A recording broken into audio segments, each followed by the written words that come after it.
बेटा आज का हमारा चैप्टर है एनाटॉमी ऑफ फ्लावरिंग प्लांट। बेटा फ्लावर सिर्फ एंजियोस्पर्म पे ही आते हैं, इतनी तो बात आपको पता है। तो इसका मतलब एंजियोस्पर्म की हमको एनाटॉमी पढ़नी है, ठीक है। एनाटॉमी का मतलब क्या होता है भाई? इंटरनल स्ट्रक्चर्स, मतलब किसी को काट कर उसके अंदर घुसने के बाद जो आपको दिखाई देता है वो क्या एनाटॉमी होती है। अगर ह्यूमन की करो तो ह्यूमन एनाटॉमी, और भाई पेड़ की करो तो प्लांट एनाटॉमी हो गया। अब आपको पता है भाई, हमको जो एनाटॉमी पढ़नी होती है वो टिश्यू लेवल पे पढ़नी होती है। क्यों? सेल खोल के तो अंदर चले नहीं जाओगे, इतने बड़े साइंटिस्ट तो हो नहीं अभी।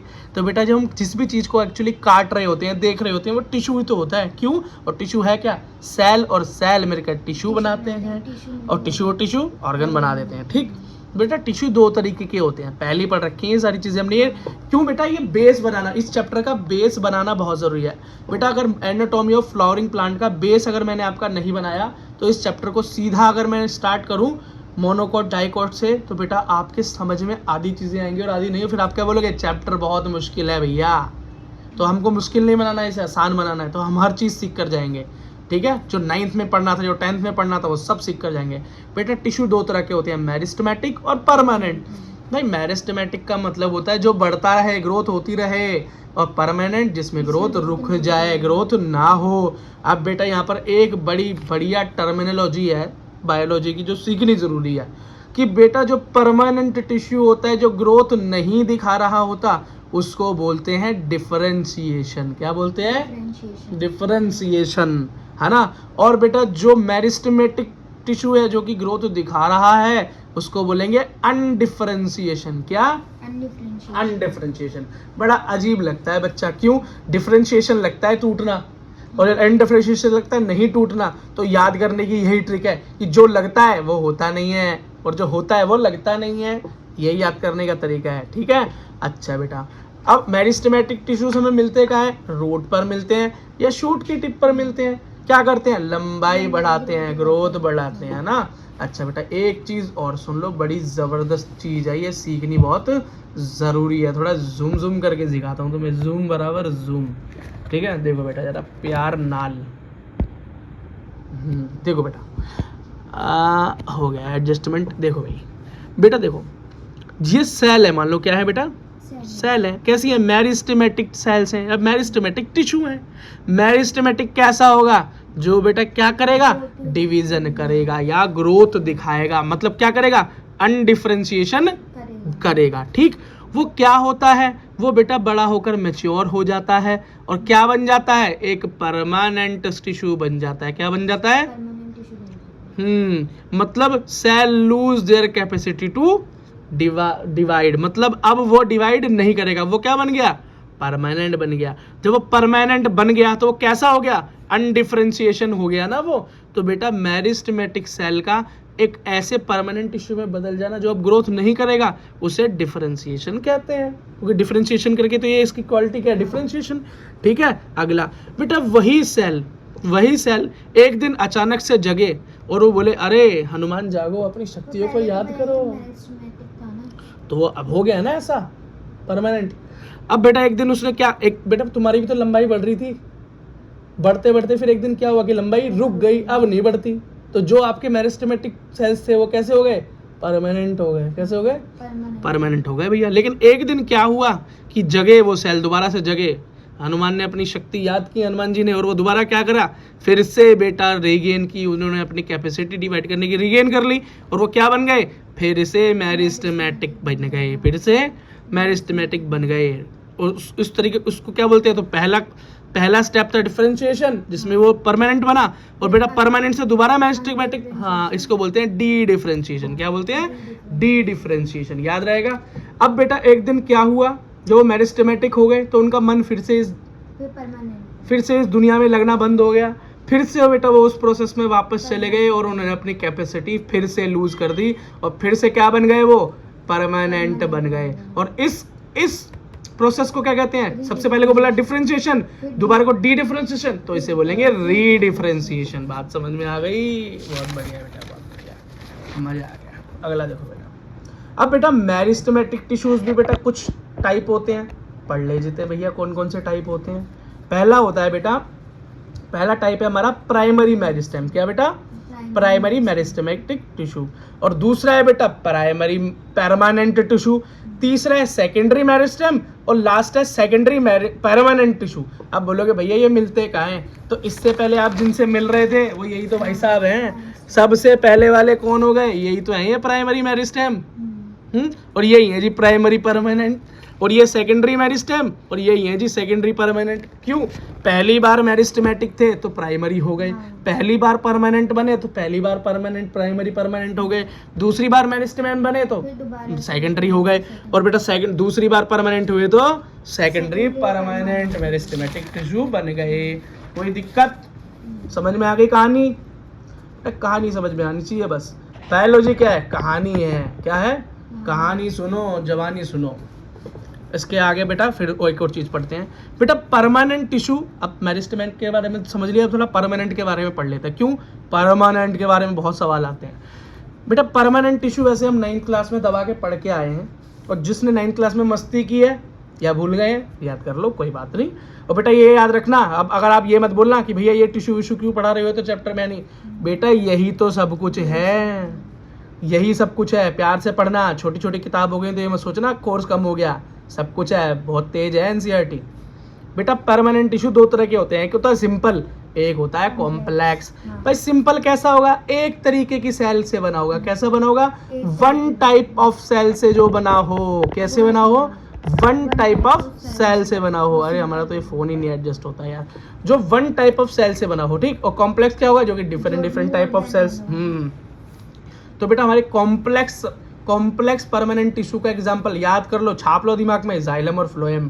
क्या, जाइलम और फ्लोएम। हाँ, और बेटा सिंपल का याद करें तो सिंपल का कौन सा एग्जांपल है बेटा, सिंपल का नाम है पैरेन्काइमा, कोलेन्काइमा, स्केलेरेन्काइमा। बड़ा सुना सा लग रहा है भैया, सुना सा लग रहा है, तो थोड़ा सा याद भी कर लेते हैं। क्या कर लेते हैं, थोड़ा सा याद कर लेते हैं। जरा याद करो कुर्बानी, जो शहीद हुए थे उनकी जरा याद करो कुर्बानी। देखो तो बेटा पैरेन्काइमा क्या है, पैरेन्काइमा इस तरह की सेल्स नजर आती हैं। किस तरह की, जैसे ऊपर बनी हुई है। कैसी बेटा, बड़ी ही सिंपल। पैरेन्काइमा कैसी है, बड़ी ही सिंपल है, थिन है। कैसी है, थिन है, बड़ी पतली है। सेल वॉल इसकी, और अंदर सेल्यूलोज मिलता है। क्या मिलता है, सेल्यूलोज मिलता है।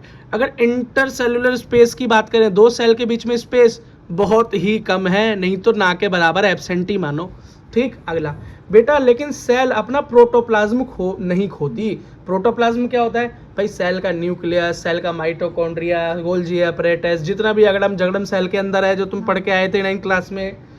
साइटोप्लाज्म हो गया, न्यूक्लियस हो गया, डीएनए हो गया, आरएनए हो गया, बेटा सब कुछ प्रोटोप्लाज्म कहलाता है। और ये ना हो तो सेल मर जाएगी।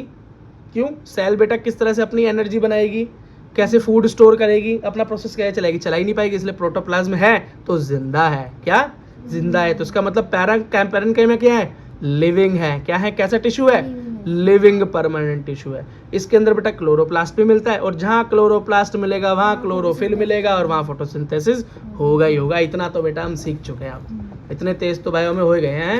ओके बच्चा, पढ़ते रहो बेटा, यहाँ पे तेज होते चले जाओगे। अगला देखो, कोलेन्काइमा। क्या बेटा, कोलेन्काइमा। यहाँ पर आपको ये थोड़ी सी मोटी दिखाई दे रही है इसकी लेयर, और स्ट्रक्चर भी थोड़ा सा काला नजर आ रहा है, हनी बी के छत्ते की तरह। बेटा इंटरसेल्यूलर स्पेस तो बिल्कुल भी नहीं है, दो सेल के बीच में कतई जगह नहीं, हवा भी पास नहीं हो सकती। प्रोटोप्लाज्म ये भी नहीं छोड़ता, लिविंग है, इसका मतलब जिंदा सेल है कोलेन्काइमा भी, ठीक। सेल वॉल किस चीज की बनी होती है, सेल्यूलोज, उसके अंदर भी सेल्यूलोज। यहाँ बेटा पैक्टिन भी मिलता है। क्या, पैक्टिन।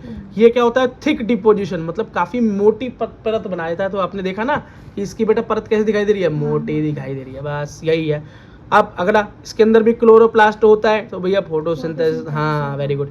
ये बेटा ये जो इतना जबरदस्त है, जबरदस्त मतलब इतना मजबूत है, अपना पैरेन्काइमा तो हल्का ही से था, ये कोलेन्काइमा बड़ा मजबूत है। तो ये कहाँ मिलता है भाई, ये वहाँ मिलता है जहाँ पे मजबूती का काम हो। जैसे कि बेटा हवा बहुत तेज चलती है तो पत्ते टूट जाते हैं ना, तो बेटा उनका कोलेन्काइमा हल्का होता है इसलिए टूट जाते हैं। तो कोलेन्काइमा कहाँ काम करता है, पत्ती और स्टेम, मतलब लीव और स्टेम के बीच में पेटियोल होता है ना।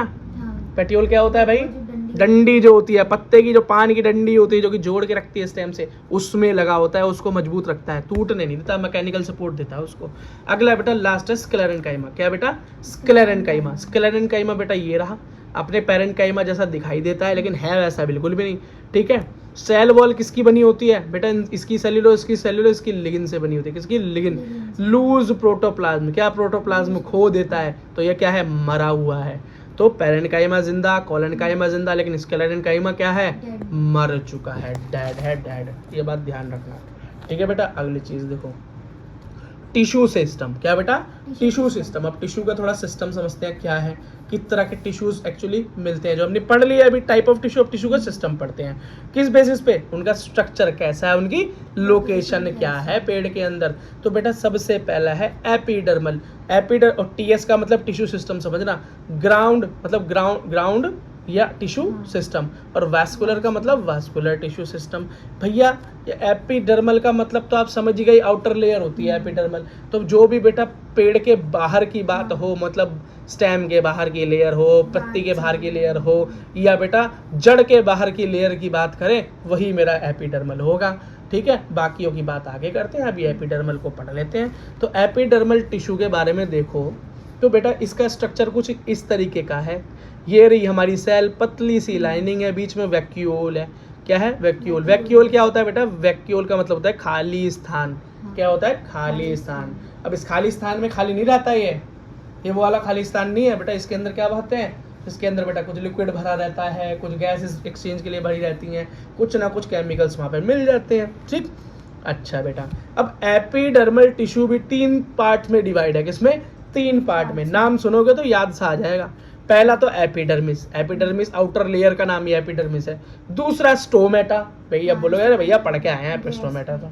और लास्ट है बेटा एपिडर्मल एपेंडेजेस मतलब हमारी एपिडर्मिस लेयर से कुछ बाहर निकले, कुछ स्ट्रक्चर कांटे वाटे बने, रूट हेयर वगैरह, वो सारी चीजें इसमें आती हैं, ठीक है बेटा। इसके बारे में पढ़ते हैं। तो बेटा अब हमारे पास है एपिडर्मिस। क्या? एपिडर्मिस बेटा ये आउटर लेयर होती है। क्या होती है? Outer layer. कहाँ? रूट की, स्टेम की। ये बेटा यही होती है जो एनवायरनमेंट को सबसे पहले फेस करती है, ठीक है। अच्छा ये हो, हाँ ये करती क्या है भाई? प्रोटेक्शन का काम भी करती है, एक्सचेंज का काम भी करती है ये। अच्छा अब ये वैसे एक्सचेंज का काम स्टोमेटा कर लेता है, वो पढ़ते हैं इसके बारे में। बेटा पैरेन्काइमेटस होती है। कैसी? पैरेन्काइमा से बनी होती है। किसकी? पैरेन्काइमा। वही पैरेन्काइमा ही थिन होता है, तो आउटर लेयर भी हमारी थिन होती है, पतली होती है, ठीक है। इलोंगेटेड है, मतलब क्या? सिलेंडर जैसी शेप की है। कैसी है? हाँ। और अरेंजमेंट क्या? कॉम्पैक्ट, एकदम चुपकी हुई है। कोई है एकदम सट के, जैसे तुम डीटीसी बस में बैठते हो ना ऑटो में, एकदम ठुस के, एकदम ठुस के, ठीक है। सिंगल लेयर है। कैसी है? सिंगल लेयर है। लेकिन बेटा बस एक ही एक्सेप्शन है, न्यूरम स्पीसीज एक ऐसी स्पीसीज है पेड़ की जहाँ पर ये मल्टी लेयर मिल जाती है। पर बेटा इस पर इतनी टेंशन लेने की जरूरत नहीं है, नीट का क्वेश्चन नहीं बनेगा यहाँ से, ठीक। अगला देखो, ये 9th क्लास का टॉपिक बन जाता है। वैक्यूल प्रेजेंट होते हैं, तो मैंने आपको पहले दिखा दिया इसके स्ट्रक्चर के अंदर वैक्यूल, है ना। कैसे होते हैं? बड़े बड़े होते हैं, वो भी सेंटर में। कैसे? बड़े बड़े होते हैं सेंटर में। भाई साइटोप्लाज्म इसके अंदर होता है, लेकिन साइडों में होता है। कहाँ होता है? साइडों में। क्यों? क्योंकि बीच की सारी जगह तो वैक्यूल खींच लेता है। अब बेटा एपिडर्मिस की बात करें। क्या? एपिडर्मिस की जरा टोटल बात करें तो होती क्या है बेटा? Epidermis covered by a wax line layer, मतलब इसके ऊपर भी एक लेयर चढ़ी होती है। एपिडर्मिस पे भी क्या चढ़ी होती है? वैक्स जैसी लेयर, मोम जैसी एक लेयर चढ़ी होती है, ठीक है। और उसको बोलते क्या? क्यूटिकल। क्या बोलते हैं बेटा उस लेयर को? क्यूटिकल। करती क्या है ये बेटा H2O इम्परमिएबल, इसका मतलब पानी को अंदर या बाहर जाने नहीं देता, वाटर लॉस से बचा लेता है ये, ठीक है। लेकिन याद रखना बेटा रूट्स के अंदर नहीं होती ये चीज़। क्यों बेटा? रूट में होगी तो फिर रूट में से पानी अंदर नहीं जाएगा तो पेड़ तो मर जाएगा ना। बात समझ में आ गई। अगला देखो बेटा, अगला है स्टोमेटा। बेटा ये तो अपने मस्त एक फिगर बना हुआ है, हाँ। और हम 10th के अंदर भी इसको अच्छे से पढ़ के हैं। एक बार बेटा NCERT दर्शन करवा दो। क्या करवा दें? NCERT का दर्शन करवा दो। तो NCERT में जरा देखो, फोटो देखो, आहा, स्टोमेटा की फोटो देखो, बंद की देखो और चालू की देखो, मतलब खुले हुए की देखो और बंद की देखो। तो 10th क्लास में हम बेटा पढ़ के आए हुए हैं स्टोमेटा बंद और चालू। बेटा स्टोमेटा क्या होता है? वही अपनी एपिडर्मिस लेयर के अंदर बीच में कहीं होता है। क्या करता है? यही बेटा पैसेज देता है। किस चीज़ के लिए? कि CO2 बाहर जाए, ऑक्सीजन अंदर आ जाए, या बेटा वाइस वर्सा हो सकता है, किसी प्लांट टू प्लांट वेरी करती है ये चीज़। बेटा जो ये छेद होता है इसको बोलते हैं, इसको आगे बताता हूँ क्या बोलते हैं इसको। वैसे स्टोमेटा का पोर बोलते हैं। बेटा ये स्ट्रक्चर क्या है? स्टोमेटा का स्ट्रक्चर है। कहाँ मिलता है भैया? ज़्यादातर तो पत्ती पर ही मिलता है, कुछ स्टेज के अंदर या कुछ स्पीसीज के अंदर स्टेम में मिल जाता है। मेनली तो आंख बंद करके पत्ती पे ही मिलेगा। है ना। अगला फंक्शन क्या है भाई, गैसेस का एक्सचेंज करता है, समझ गए। और ट्रांसपायरेशन भी करता है। ट्रांसपायरेशन याद करो क्या था, वाटर को बाहर छोड़ना का काम करता है। क्यों करता है भाई ऐसा, या तो पानी ज़्यादा दे दो तुम, प्लांट को पानी ज़्यादा मिल जाए तो वो क्या करता है, लॉस वाटर को लूज करता है, पहली चीज़। या दूसरी बात, ओस्मोटिक प्रेशर बनाता है इसे खोल के, ताकि पानी ऊपर की तरफ जाए तो नीचे प्रेशर बने जड़ों में और पानी ऊपर तक खिंच जाए। बेटा आगे पढ़ेंगे इस बारे में। स्टोमेटल पोर, बेटा ये स्टोमेटा जो पोर होता है, ये छेद होता है, ये ऐसे नहीं होता, ये बेटा साइड में 2 सेल होती हैं, गार्ड करती हैं इसे, क्या करती हैं, इसकी रक्षा करती हैं, इसको बंद और चालू, मतलब इसके अंदर कौन जाएगा नहीं जाएगा ये डिसाइड करते हैं, 2 गार्ड खड़े हैं, तो इसलिए इसको क्या बोलते हैं, गार्ड सेल। क्या बोलते हैं बेटा, गार्ड सेल। और ये गार्ड सेल क्या होती है, बीन शेप होती है। कैसी होती है, बीन शेप होती है, या किडनी की तरह, किडनी का शेप होता है इसका, प्रोटेक्ट भी करती हैं, उसकी ओपनिंग और क्लोजिंग को यही मैनेज करती हैं, है ना। अच्छा बेटा, अब इसके अंदर क्या होता है, क्लोरोप्लास्ट भी इसके अंदर प्रेजेंट होता है, ठीक है। अगला चीज देखो बेटा, हाँ लेकिन बेटा हमने अभी पढ़ा कि किडनी और डंबल शेप्ड होती है यूजुअली ये, है ना। लेकिन कुछ मोनोकॉट प्लांट या ग्रास के अंदर ये डंबल शेप भी मिलता है। किसमें, डंबल शेप भी मिलता है, कहाँ, मोनोकॉट्स और ग्रास में, लेकिन मेजरली यही शेप होती है। अच्छा बेटा अगली चीज देखो, अब ये बेटा ये भी कवर होते हैं, ये गार्ड सेल भी बेटा देखो, गार्ड सेल भी ये फ्लावर जैसी स्ट्रक्चर दिखाई दे रही है, ये एपिडर्मल सेल है। कैसी, एपिडर्मल, हाँ एपिडर्मल सेल से क्या होता है, कवर होता है। ये भी क्या होता है, कवर होता है। इन सेल्स को क्या बोलते हैं, सब्सिडरी सेल भी बोलते हैं। जो गार्ड सेल को कवर कर ले उसे सब्सिडरी सेल बोलते हैं। वाटर भरा होता है इसमें, काफी वाटर भरा होता है इसके अंदर। क्यों बेटा, ये जो बीच में गार्ड सेल है ना, वो बंद होंगे या खुले रहेंगे, उसको बेटा कौन मैनेज कर रहा है, एक्चुअली सब्सिडरी सेल ही उसको मैनेज कर रही है। जहाँ मैं SC लिख दूँ सब्सिडरी सेल समझना, और जहाँ GC लिखूँ वहाँ गार्ड सेल समझ लेना। तो opening and closing of stomata कैसे होता है बेटा, ऐसे होता है, देख लो। जब हमारी सब्सिडरी सेल से पानी निकलकर गार्ड सेल में चला जाता है तो गार्ड सेल क्या हो जाती हैं, स्वेल हो जाती हैं, मोटी हो जाती हैं। क्या हो जाती हैं, स्वेल हो जाती हैं, मोटी हो जाती है, टर्जिड बोलते हैं। क्या बोलते हैं, टर्जिड कंडीशन बोलते हैं। उसमें क्या होता है, स्टोमेटा खुल जाता है। क्या, स्टोमेटा खुल जाता है, मतलब खुलता कब है, जब फूल जाएगा। क्या, जब फूल जाएगा, हाँ तो खुल जाएगा। और बेटा अगर वही वाटर वापस चला जाए, है ना, वापस चला जाए तो कैसा हो जाएगी, गार्ड सेल श्रिंक हो जाएगी, या उसको हम फ्लैसिड कंडीशन बोलते हैं। और बेटा जब वो श्रिंक हो जाएगा, सूख जाएगा, तो उस कंडीशन में वो बंद हो जाएगा। क्या हो जाएगा बेटा, बंद हो जाएगा। इस बात को बड़ा प्यार से ध्यान से याद रखना, पूछा जा सकता है। अगला देखो बेटा, एपिडर्मल अपेंडेजेस, थर्ड टाइप है ये, है ना। अगला तो क्या है भाई, एपिडर्मिस से अगर कोई स्ट्रक्चर निकलता है, अगर कुछ स्ट्रक्चर्स निकल रहे हैं, कहाँ, एपिडर्मल लेयर से, अगर कोई लास्ट बाहर वाले लेयर से निकल रहे हैं, तो आपने खुद देखा है बेटा, इससे पहले हम पढ़ के आए थे मोर्फोलॉजी ऑफ फ्लावरिंग प्लांट। उसमें हमने क्या देखा था कि भाई एक रूट थी, जैसे टेप रूट थी, उसमें बेटा और लेयर, और ये धीरे धीरे रूट हेयर से निकल रहे थे, मतलब सेकेंडरी रूट भी कह सकते हैं। इसके अंदर से और टर्शरी भी निकल रही थी, है ना। तो ये क्या है भाई, ये रूट हेयर वगैरह क्या है, यही बेटा क्या है, अपेंडेजेस हैं और नए नए स्ट्रक्चर्स हैं। तो रूट्स में निकलते हैं तो रूट हेयर कहलाते हैं, और स्टेम में होते हैं तो बेटा वो स्टेम हेयर नहीं कहलाते, वो होते हैं स्टेम हेयर लेकिन कहलाते हैं ट्राइकोम। क्या, ट्राइकोम। क्या कहलाते हैं, ट्राइकोम। तो याद कर लेना, ये नया नाम आ गया आपके लिए बेटा। रूट हेयर के बारे में एक चीज़ समझ लो, यूनिसेल्युलर होगा, लेकिन स्टेम वाला मल्टी सेल्युलर होगा मोस्टली, ठीक है। ये क्यों होता है बेटा, इंक्रीज करता है सरफेस एरिया रूट का। क्यों, ताकि ज़्यादा से ज़्यादा पानी अंदर जा सके। ये दूसरा क्या होता है भैया, ये सॉफ्ट भी हो सकते हैं और हार्ड भी हो सकते हैं, स्टिफ भी हो सकते हैं, ठीक है। इनका काम क्या होता है भैया, एब्जॉर्ब करते हैं पानी को। क्या करते हैं, पानी को एब्जॉर्ब करते हैं, H2O को।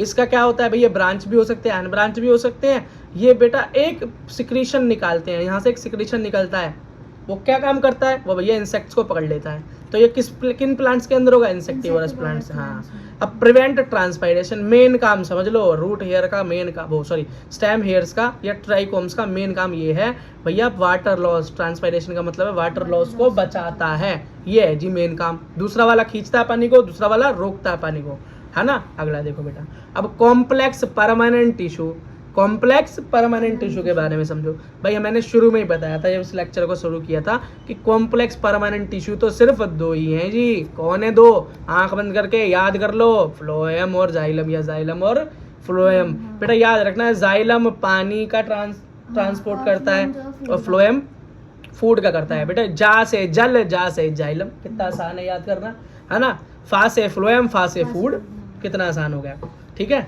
अच्छा बेटा, एक तो मैंने यहाँ लिख दिया है कि जो जाइलम होता है वो क्या है, वाटर कंडक्टिंग टिश्यू है। भाई अब जाइलम के बारे में हमने पूरी तरीके से 9th क्लास में चीज़ें पढ़ रखी थी, फिर से पढ़ते हैं। यहाँ पे इंपॉर्टेंट है, एनसीईआरटी में मेंशन है क्या, कि जाइलम में क्या क्या कंपोजिशन होते हैं, क्या क्या चीज़ें मिलकर जाइलम बनाती हैं। बेटा कॉम्प्लेक्स परमानेंट टिश्यू है, कॉम्प्लेक्स है, कॉम्प्लेक्स का मतलब एक तरीके की सेल्स नहीं है इसमें, कई तरीके की, हाँ कई तरह की सेल्स हैं इसके अंदर, कॉम्प्लेक्स का तो यही मतलब है।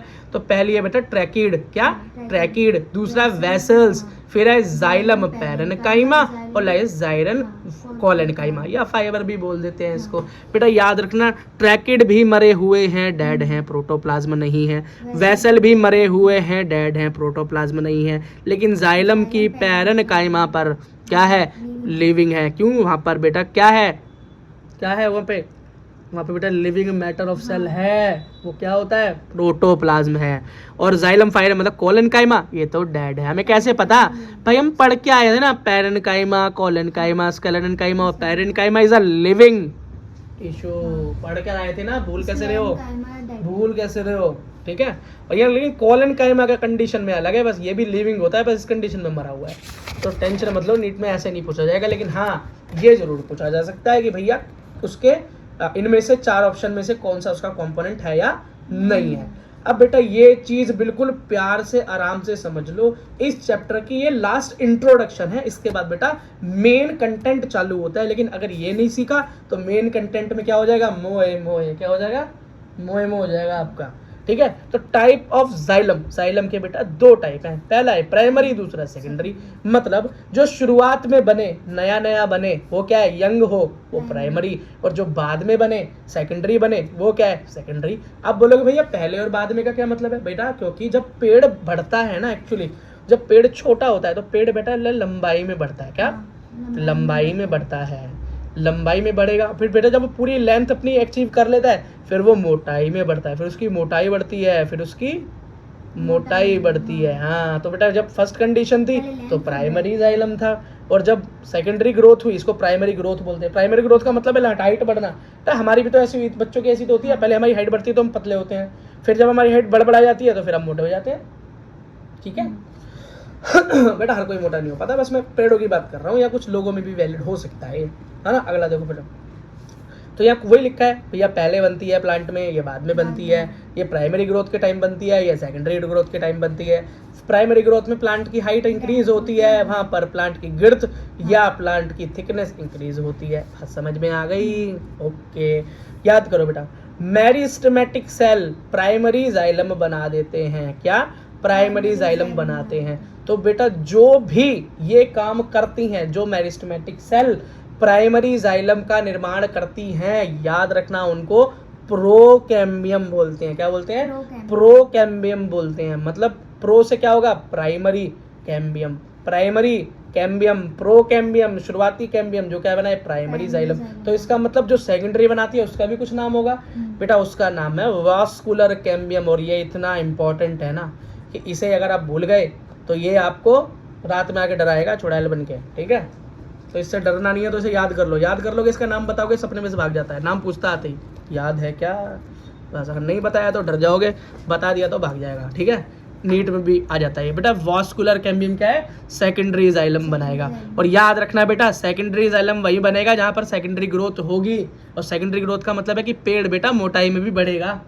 नहीं तो क्या होगा, अगर प्राइमरी ग्रोथ ही रही, सेकेंडरी हुई ना, तो इसका मतलब भैया प्लांट तो सिर्फ लंबा लंबा होगा, पतला पतला से ही मर जाएगा जिंदगी में, मोटा नहीं होगा, सेकेंडरी ग्रोथ दिखाई नहीं देगी वहाँ पर, ठीक है। समझ में आ गई बात, बेसिक सी बात है, समझ में आ गई तो बड़ा काम कर जाएगी। एटम बम है भैया, छोटा सा, लेकिन फटे तो समझ लो अब क्या है। टाइप ऑफ प्राइमरी जाइलम, अब भैया प्राइमरी जाइलम के भी 2 टाइप है, क्या 2 टाइप। हाँ सेकेंडरी जाइलम ने तो जान बचा ली हमारी वास्कुलर कैम्बियम पे, लेकिन इसके 2 टाइप हैं। क्या है बेटा, 2 टाइप में प्राइमरी जाइलम के। पहला क्या है, पहले को बोलते हैं प्रोटोजाइलम। क्या बोलते हैं, प्रोटोजाइलम। प्रोटो मतलब प्रो, जहां भी आ जाए समझ लो शुरुआती।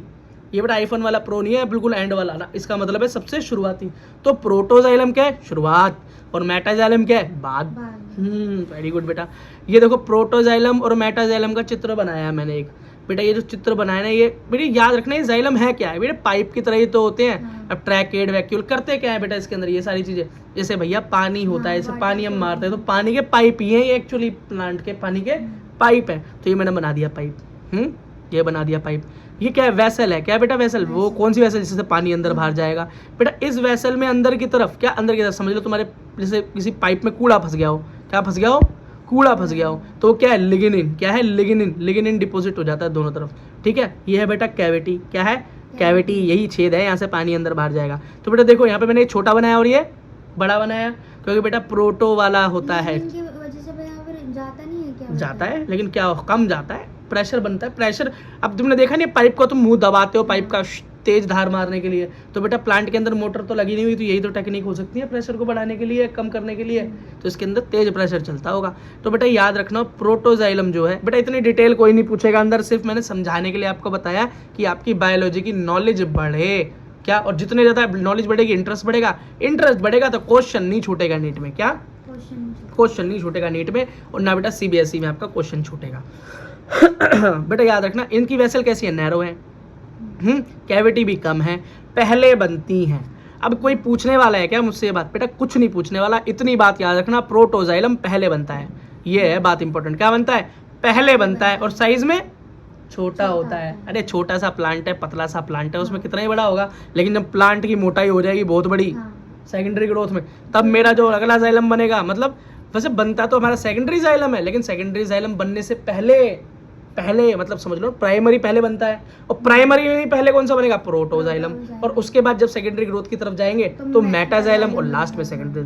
तो मेटा कैसा होगा, बड़ा होगा, क्या होगा, ब्रॉड होगा। तो बेटा जहाँ पे भी तुमको ये गोला बड़ा दिखाई दे तो समझ जाना, देखो अगर मैं ये छोटा गोला बनाऊं तो समझ जाना बेटा कि मैंने क्या बनाया, प्रोटोजाइलम, और जहाँ ये बड़ा गोला बनाऊं तो समझ जाना मेटाजाइलम बनाया है। बहुत तेज हो गया बेटा, ठीक है, ओके।